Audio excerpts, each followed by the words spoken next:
15 अगस्त 2024 देश की आजादी का 78वां स्वाधीनता दिवस। लाल किले की प्राचीर माननीय प्रधानमंत्री श्री मोदी जी द्वारा सेक्युलर सिविल कोड आज की आवश्यकता, आज की मांग का जिक्र किया है। सेक्युलर सिविल कोड के जिक्र करने से आज यूनिफॉर्म सिविल कोड अर्थात समान नागरिक संहिता चर्चा में आ गई है। साथियों, आज 17 अगस्त 2024 है। यूनिफॉर्म सिविल कोड पंथनिरपेक्ष सिविल कोड पंथनिरपेक्ष नागरिक संहिता के चर्चा में आ जाने से आज हम चर्चा करेंगे कि सेक्युलर सिविल कोड क्या है, पंथनिरपेक्ष क्या है, पंथनिरपेक्ष की संवैधानिक स्थिति क्या है, संविधान में इसका उल्लेख कहाँ है, यूनिफॉर्म सिविल कोड क्या है, संविधान में इसका उल्लेख कहाँ है, यूनिफॉर्म सिविल कोड होता क्या है, इसकी आवश्यकता क्या है, हमारे किन राज्यों में इसको लागू किया गया है और माननीय न्यायालय, माननीय सर्वोच्च न्यायालय और उच्च न्यायालयों के इस संबंध में निर्देश क्या है और आज तक प्रयास क्या किए गए हैं। हम शुरू करते हैं पंथनिरपेक्ष सेक्युलर सिविल कोड। साथियों, पंथनिरपेक्ष जो शब्द है वो हमारे संविधान की प्रस्तावना में है। हम भारत के लोग भारत को एक संपूर्ण प्रभुत्व संपन्न समाजवादी पंथनिरपेक्ष, इसके आगे प्रस्तावना और भी है लेकिन हम यहीं तक चर्चा करेंगे। हम भारत के लोग भारत को एक संपूर्ण प्रभुत्व संपन्न समाजवादी पंथनिरपेक्ष संविधान की मूल प्रस्तावना में नहीं था। जब संविधान का निर्माण किया गया 26 नवंबर 1949 को, जब इसको अधिनियमित, आत्मार्पित और अंगीकृत किया गया, तब पंथनिरपेक्ष शब्द नहीं था। 42वें संविधान संशोधन 1976 द्वारा पंथनिरपेक्ष शब्द को जोड़ा गया। क्या अर्थ होता है पंथनिरपेक्ष का? पंथनिरपेक्ष धर्मनिरपेक्ष की अवधारणा से थोड़ा सा भिन्न है, लेकिन सामान्य तौर पर आप उसको एक जैसे समझ सकते हैं। पंथनिरपेक्ष का सामान्य अर्थ यह है कि राष्ट्र द्वारा, राज्य द्वारा यदि कोई कानून बनाया जाता है, वह धार्मिक आधार पर कोई भेदभाव नहीं करेगा। नंबर 2, किसी भी राष्ट्र का घोषित आधार पर धार्मिक राज्य घोषित नहीं किया जाएगा। धर्मनिरपेक्ष होगा, पंथनिरपेक्ष होगा। ये एक मोटी इसकी अवधारणा है कि राष्ट्र, देश, राज्य कोई कानून बनाते समय धार्मिक आधार पर कोई भेदभाव नहीं करेगा। संविधान के किस अनुच्छेद में यूनिफॉर्म सिविल कोड का वर्णन किया गया है, हम इस पर चर्चा करेंगे। संविधान के अध्याय 4 में संविधान के अनुच्छेद 36 से 51 तक में DPSP, directive principle of state policy, राज्य के नीति निर्देशक तत्व में, जो कि संविधान के अनुच्छेद 36 से 51 तक में वर्णित है, में अनुच्छेद 44 में समान नागरिक संहिता यूनिफॉर्म सिविल कोड का उल्लेख किया गया है। कहा गया है कि सरकार द्वारा, शासन द्वारा, राज्यों द्वारा कानून बनाते समय समान सिविल संहिता का ध्यान, समान नागरिक संहिता का ध्यान रखा जाएगा। समान नागरिक संहिता बनाई जाएगी ताकि नागरिकों पर कोई भेदभाव किसी आधार पर, धर्म, जाति, लिंग, वंश, निवास स्थान के आधार पर कोई भेदभाव ना हो। यह हमारा संविधान का अनुच्छेद 44, समान नागरिक संहिता। आखिर इसकी आवश्यकता क्या है? साथियों, समान नागरिक संहिता, यद्यपि हमारे देश के संविधान में समानता का वर्णन है, समानता का अधिकार है। आप याद करें संविधान के अनुच्छेद 14 से 18 जो आपका फंडामेंटल राइट है वो समानता का अधिकार है। संविधान का अनुच्छेद 14 विधि के समक्ष समानता, विधियों का समान संरक्षण, 15 धर्म, लिंग, वंश, जाति, जन्म स्थान के आधार कोई भेदभाव नहीं। इसी प्रकार का 16 है कि अवसर में नियोजन की समानता होगी। ये हमारे समानता के अधिकार दिए गए हैं, ये हमारा फंडामेंटल राइट है, कोई भेदभाव नहीं होगा। धार्मिक स्वतंत्रता का अधिकार संविधान के अनुच्छेद 25-28 में दिया गया है। संविधान के अनुच्छेद 25-28 में दिया गया है, जिसमें कहा गया है कि प्रत्येक नागरिक को, प्रत्येक व्यक्ति को अपने अंतःकरण की स्वतंत्रता होगी, धार्मिक उपासना की स्वतंत्रता होगी, अपने धर्म के प्रचार प्रसार की स्वतंत्रता होगी, अपने धार्मिक प्रबंधन की स्वतंत्रता होगी। और यदि कोई धार्मिक प्रचार प्रसार किया जाता है तो उन्हें करों से मुक्त किया जाए। ये सब संविधान के अनुच्छेद 25 से 28 जब हम फंडामेंटल राइट को पढ़ाएंगे तो हम इनका डिटेल से चर्चा करेंगे। जब हमारे संविधान में समानता का अधिकार दिया गया है, फंडामेंटल राइट में ये अधिकार है, धार्मिक स्वतंत्रता का अधिकार, समानता का अधिकार, तो फिर पंथ निरपेक्ष सेक्युलर नागरिक संहिता या यूनिफॉर्म सिविल कोड की आवश्यकता क्यों? साथियों, इसको समझना जरूरी है।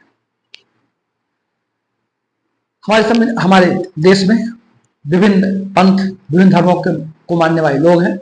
हिंदू, बुद्ध, जैन, सिख, ईसाई, पारसी, मुसलमान, यहूदी, ये हमारे समाज के, हमारे देश में इन धर्मों को मानने वाले लोग हैं।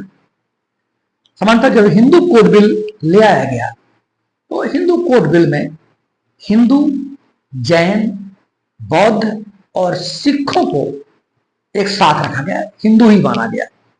इनके लिए कोड बिल ले आया गया और इस कोड बिल में इन धर्मों के लिए विवाह, तलाक, संपत्ति का उत्तराधिकार, गुजारा भत्ता, बच्चों को गोद लेने संबंधी व्यवस्थाएं हिंदू कोड बिल में बना दी गई।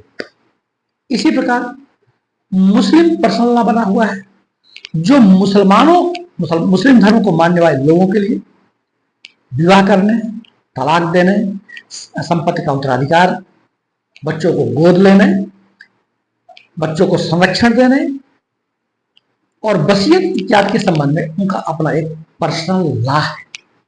जब हमारे देश का संविधान समानता के अधिकार की बात करता है तो यह पर्सनल लॉ धर्मों के आधार पर क्यों?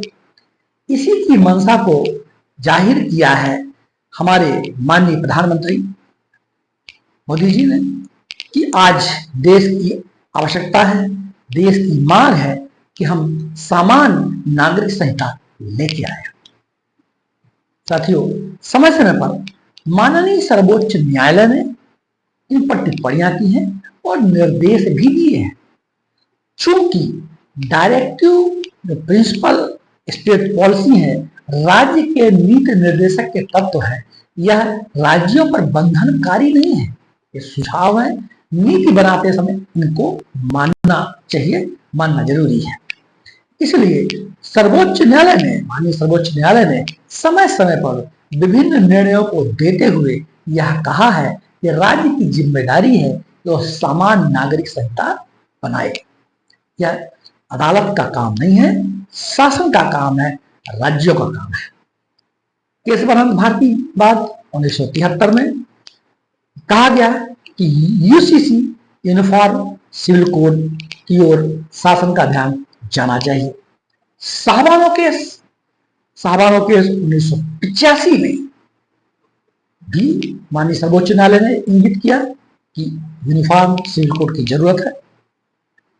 सल्ला मुदगल केस में भी यूसीसी की बात सामने आई और इसी तरह के अन्य माननीय सर्वोच्च न्यायालय द्वारा जब निर्णय दिए गए तो ऐसा उनके निर्देश थे, ऐसा उनके इशारे थे कि यूनिफॉर्म सिविल कोड लाना चाहिए। जोन्स पाउलो केस में भी यही बात की गई। साथ में माननीय सर्वोच्च न्यायालय का यह भी कहना था, खासकर पन्नालाल बंसीलाल के केस में, यह उद्धृत किया था कि यूनिफॉर्म सिविल कोड लाने के लिए शासन को जल्दबाजी में निर्णय नहीं लेना चाहिए, जल्दबाजी में निर्णय नहीं लेना चाहिए, क्योंकि इससे देश की एकता और अखंडता पर प्रतिकूल प्रभाव पड़ सकता है। साथियों, वर्तमान समय तक यूनिफॉर्म सिविल कोड या सेक्युलर सिविल कोड नहीं बन पाया है, सरकार के द्वारा, राज्यों के द्वारा नहीं बनाया गया है। अगला क्वेश्चन हमारा ये आता है, क्या राज्यों को यूनिफॉर्म सिविल कोड या सेक्युलर सिविल कोड बनाने का अधिकार है? हाँ, है। कैसा ऐसा आप कह सकते हैं? आपने अभी सुना होगा, पढ़ा होगा कि उत्तराखंड राज्य द्वारा यूनिफॉर्म सिविल कोड का समान नागरिक संहिता विधेयक लाया गया है। बिल्कुल लाया। क्यों लाया गया? क्या ये काम पार्लियामेंट का है या राज्य सरकारों का? साथ ही यहाँ पर ध्यान देने की बहुत सख्त जरूरत है। हमारे संविधान में 3 अनुसूचियां हैं, संघ सूची, राज्य सूची, संवर्ती सूची। अच्छे से ध्यान रखिएगा। संवर्ती सूची ऐसी सूची है जिसमें केंद्र सरकार भी कानून बना सकती है और राज्य सरकार भी कानून बना सकती है। विवाह, संपत्ति और उत्तराधिकार, विवाह, संपत्ति और उत्तराधिकार यह संवर्ती सूची में है, क्योंकि यह कंकरेंट लिस्ट में है। संपत्ति, उत्तराधिकार एवं विवाह, इन कानूनों को बनाने का अधिकार राज्य सरकारों को, इसलिए उत्तराखंड सरकार ने यूनिफॉर्म सिविल कोड विधेयक लेके आई है। राष्ट्रपति को मंजूरी मिल गई है। अधिसूचित होते ही नया कानून लागू हो जाएगा। एक दूसरी बात आप सुनते होंगे कि गोवा ऐसा प्रथम राज्य है जहां यूनिफॉर्म सिविल कोड लागू है। इसको भी समझ लें। गोवा पुर्तगालियों का उपनिवेश था।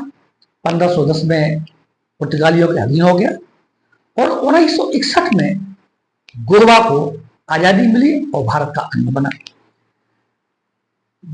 पुर्तगाली शासन काल में ही गोवा में यूनिफॉर्म सिविल कोड बना दिया गया था। वहां विभिन्न धर्मों के मानने वाले लोगों के लिए विवाह, तलाक, गोद लेने की प्रथा, वसीयत, उत्तराधिकार, गुजारा भत्ता इत्यादि के संबंध में समान कानून है, एक जैसे कानून है। देश की आजादी के पहले ही गोवा में यूनिफॉर्म सिविल कोड लागू था। आजादी के बाद देश जब आजाद हुआ 1961 में, जब गोवा भारत का अंग बना, पुर्तगालियों से मुक्त हुआ, तब भी इस कानून को, इस नियम को बनाए रखा गया। इसलिए आप अक्सर पढ़ते हैं कि गोवा ऐसा प्रथम राज्य है जहां यूनिफॉर्म सिविल कोड लागू है। उत्तराखंड यूनिफॉर्म सिविल कोड की ओर अग्रसर है। गोवा में पहले से ही लागू है और अभी हाल ही में भारत सरकार के द्वारा, माननीय प्रधानमंत्री जी के द्वारा सेक्युलर सिविल कोड लाए जाने की बात की है। अब हम बात करते हैं कि आखिर यह सफल क्यों नहीं हो पा रहा है। इनके अपने कानूनी बाध्यताएं हैं, विविधता वाला देश है, विभिन्न धर्मों के मानने वाले लोग हैं जिनके अपने पर्सनल लॉ हैं। बहुत सारे ऐसे आयाम, ऐसे राजनीतिक, सांस्कृतिक, सांप्रदायिक इश्यूज होते हैं कि कई बार सरकारों के द्वारा चाह करके भी इस तरह के कानून लाने में कठिनाई महसूस की जाती है। आशा करते हैं कि समान नागरिक संहिता के लिए हमारे देश के लोग की एक सहमति होगी, शासन की सहमति होगी और देश इस कानून को बनाने के लिए अग्रसर होगा, आगे बढ़ेगा, क्योंकि आज की आवश्यकता है सेक्युलर सिविल कोड। मैं आशा करता हूं कि आप सभी मेरी बात को समझ गए होंगे। जय हिंद, जय भारत।